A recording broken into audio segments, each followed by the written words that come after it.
back to the rail recovery part of this. We've got everything all trimmed out. We want to make sure we clean the rail off. If you leave anything on the rail, it can come out in the cloth with little bumps and everything. It just doesn't look professional.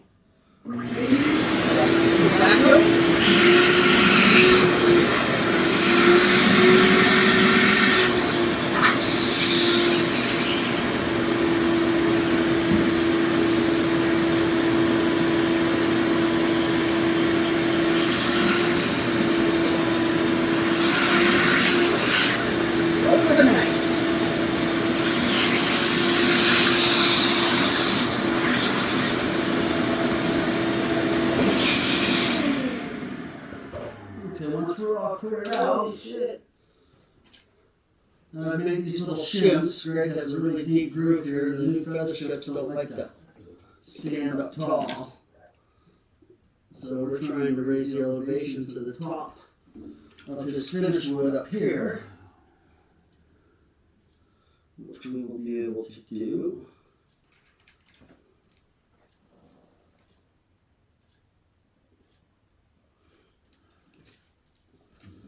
Some of my little edges are a little bit wide, but we'll soften there.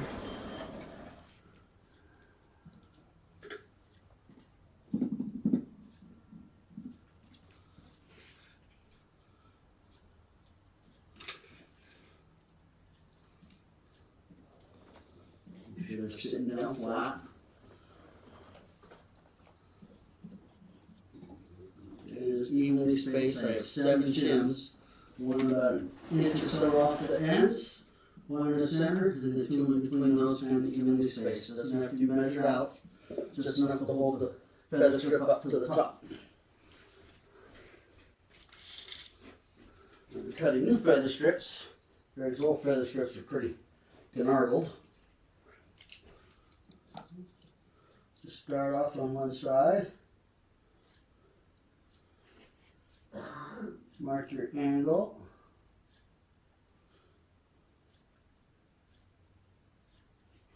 And then I use a pair of chamfer cutters.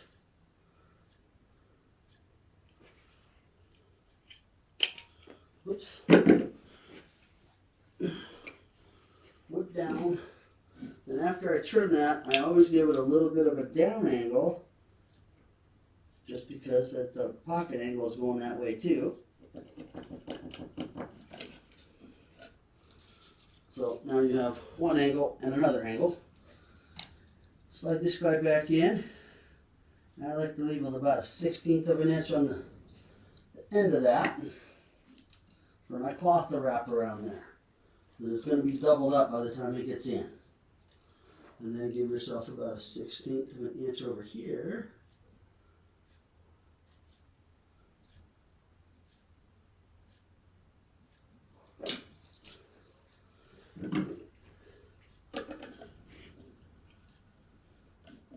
Helps if those are the right way, huh?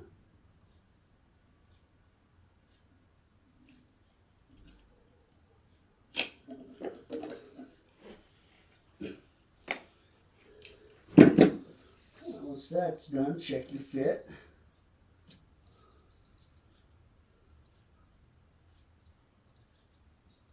Slide that way a little bit. Fits, but it still needs that little bit of a down angle.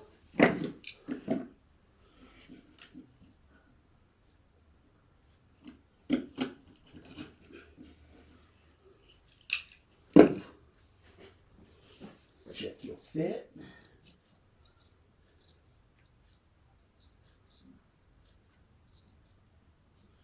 Looks pretty good. Once you're even up, you're going to take a mark and make a center mark on your feather strip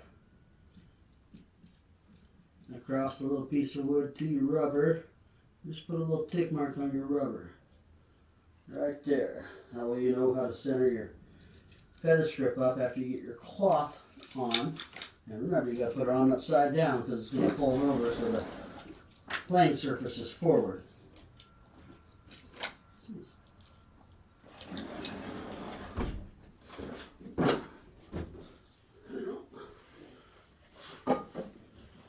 Grab your rail cloth, whip it out, take a look. off, make sure it's clean before we get rolling. I'll just kind of even these out a little bit on each end. And I just set the cloth edge right there on the back side of the rubber. Grab your feather strip, line it up with your mark, we'll check it, set the first one. Now these are corners. If you guys have ever tried to recover, it can be kind of a bit of a tough. You just tap that feather strip in, and then when I get down to my corner, I'm going to slide so I don't have to pull so much around the other end of the corner pocket. Now about halfway around the deal like that. Can you guys see that? So I stretch that cloth that way so I don't have so much to stretch on the other side. And then repeat the process on the other side. And I'm stretching the cloth lengthwise with the rail as I do this.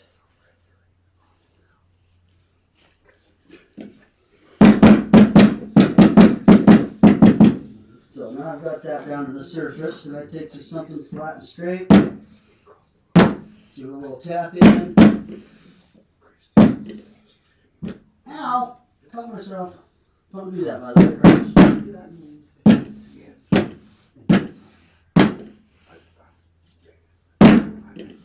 Now we got that. Cool. Cool. Just a tiny little depression on the rail. Excellent. Now, I come here at the edge of the feather strip toward the back of it.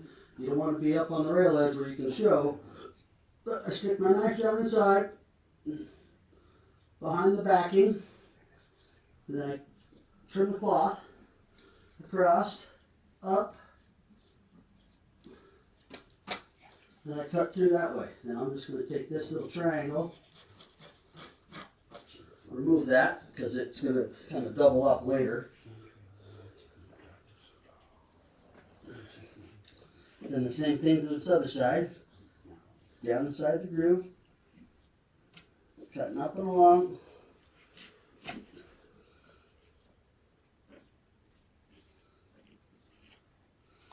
Okay, now, then I pull that cloth down and around the feather strip.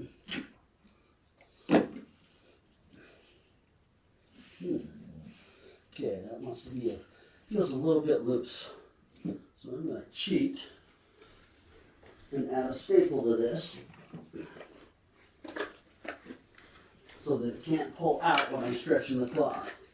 Now, I'm using 3/8 staples. A lot of people use quarter. I like my staples to hold and never fail, but these ends are a little bit loose. So we're just going to add a 1/2 inch staple.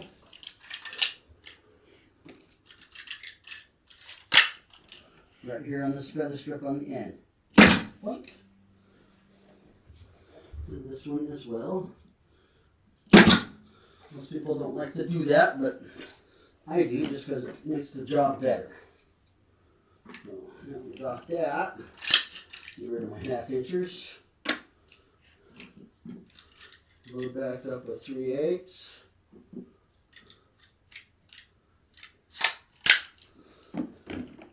Now, you've got to trim the cloth on the back side. Being very careful. Use your utility knife or whatever blade you're going to use, coming at an angle between the forward wood and your feather strip. You just trim this cloth. Now I'm going to be going the other way. This table is built a little bit different than others. I'd be cutting this way as opposed to this way. When you're coming this way, you got to be very careful your knife doesn't jump out and hit your cloth, or else you're going to have to create another rail piece after you stretch your bed cloth and wait to recover this rail another time. Well, let's hope that I don't eat my words here today.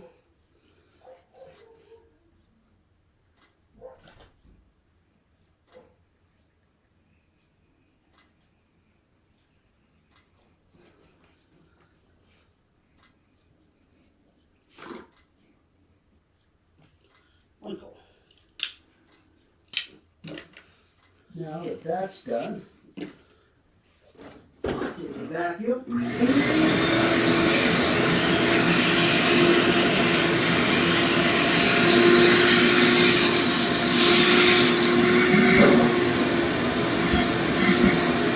going to hit all along the cloth, make sure all the wood fibers and everything is removed from the cloth.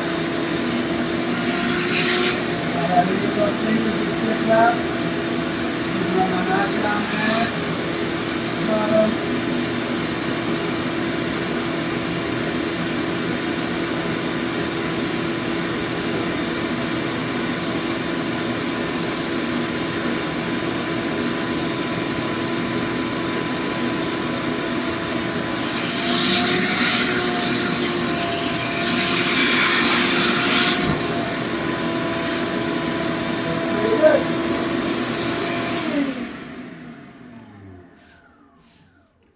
Double check your cloth, flip your rail over.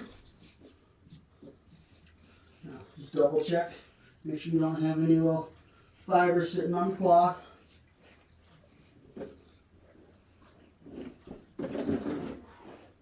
Now, I take about 4 or 5 inch spread right around the center of the rail.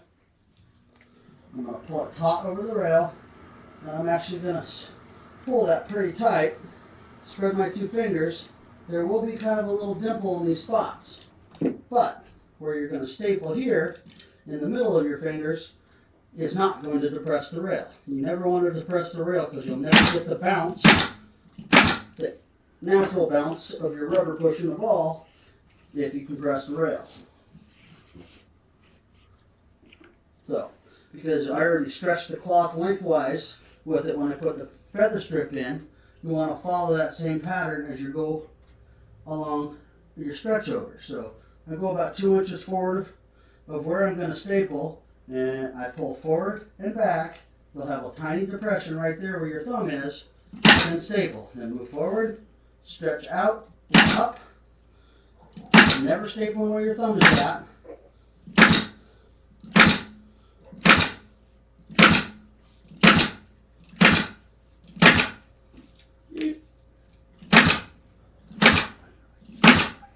Now you want to stay about 5-6 inches away from the corner because you got to make a little fold up here to stretch this cloth around. Before I do that, I'll come back and go the other way.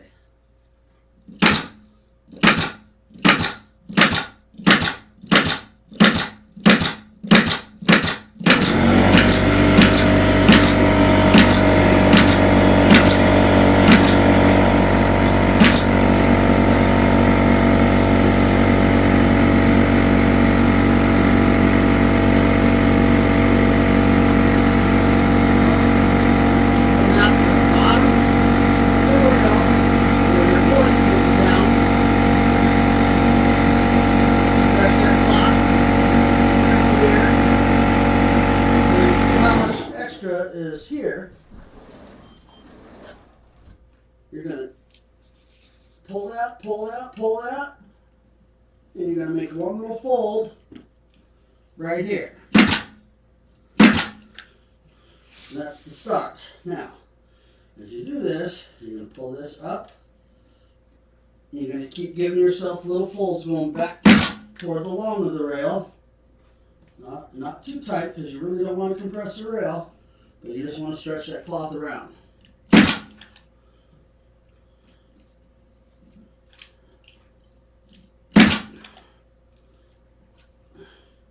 And I'll keep doing this until I'm fairly satisfied with Alright,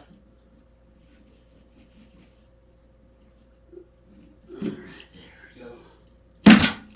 Now, I'll come back to that after I stretch this corner. Sometimes you might have to pull a staple or two. No, you're just working this cloth until you're tight and you have another fold. Staple down, I'll pull another fold, and then I'll go staple above. Now, I'll put my rail over here, see there will be a little bit of wrinkle there, but that's where this stretch comes in this way. Now, I've added so much facing here to tighten up Greg's pockets. Get that stretch. I'm going to stretch this around the rail, all the way around the backside. You can get a staple real tight to your facing. Boom. Ooh, okay. Sometimes your stuff will cut your cloth. Boy, not a good thing the pocket's going to hide that, right?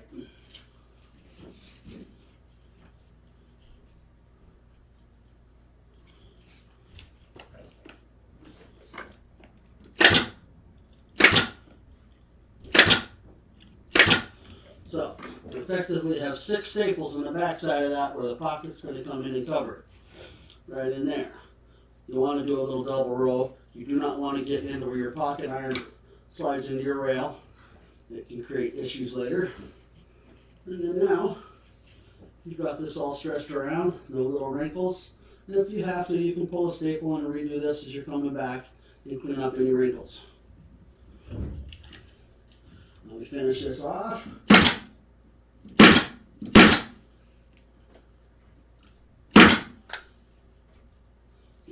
Good.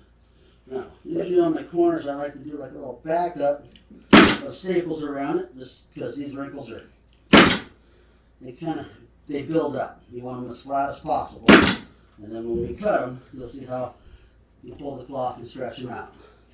So now you notice there's just a little bit of play in the cloth.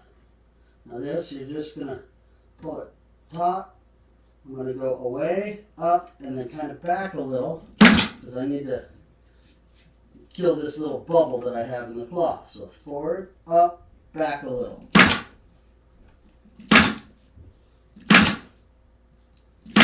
And then you get down the end, you just get a little bit of top and staple. Then you come through, and then you have a rail without any wrinkles. You've stretched everything around. Now let's do the other side. We're going to be finished and we have to trim it up.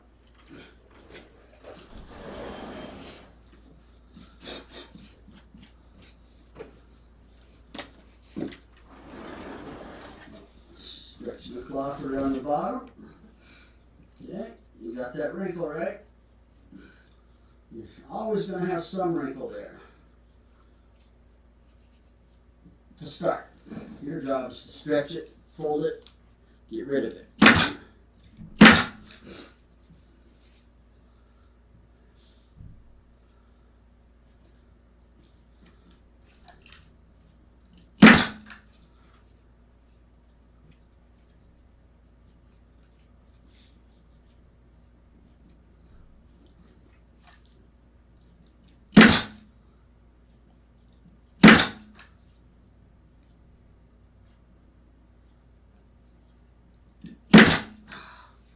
So fingers, and you come back to your corner again. It really helps when you pull that cloth around the feather strip a little bit. A lot easier to get rid of all your little folds. That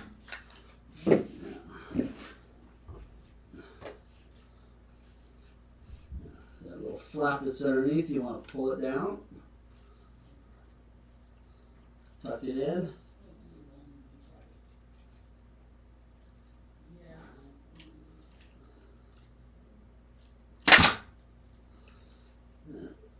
Next one.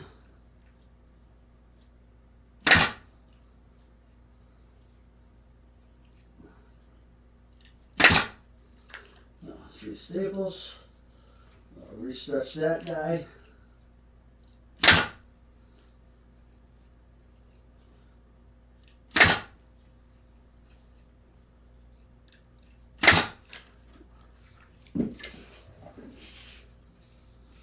And now to finish off up here, you pretty much have it stretched. Have a nice lack of wrinkles. And just hold that tight and finish off some staples here.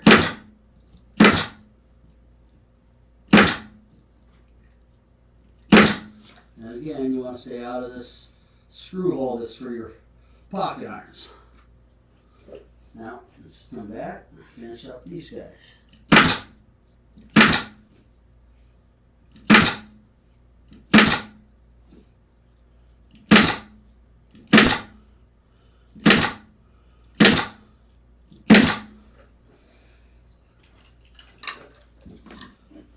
when you're done.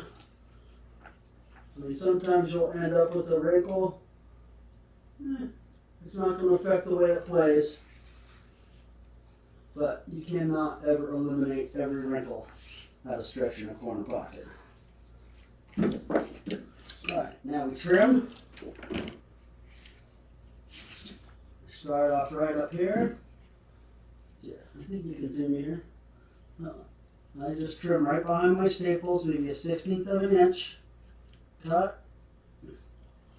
Cut it up. Now to there. Now when you cut this, follow your staple and keep pressure on the cloth, and all the little wrinkle folds that you did are gonna come away.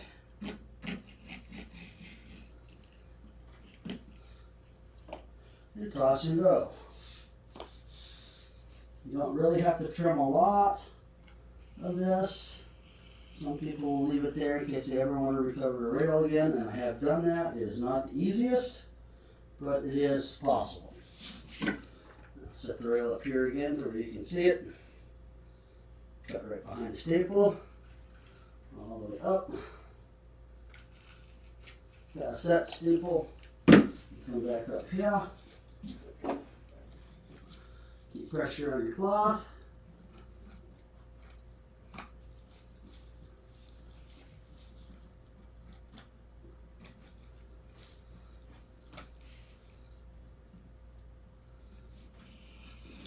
And cut away. Now on your rails, you're going to have one edge piece. Because what they do, they have a big rip of cloth, and then they cut off 2 long pieces, a foot wide, off the edge of your bed cloth, and they give you a little 6-inch nick. The stuff rips. You can just rip it right straight. And that's how you get your rails. So you get a foot of end cut, it gives you 2 rails, and then you get a foot of lengthwise off your bed cut.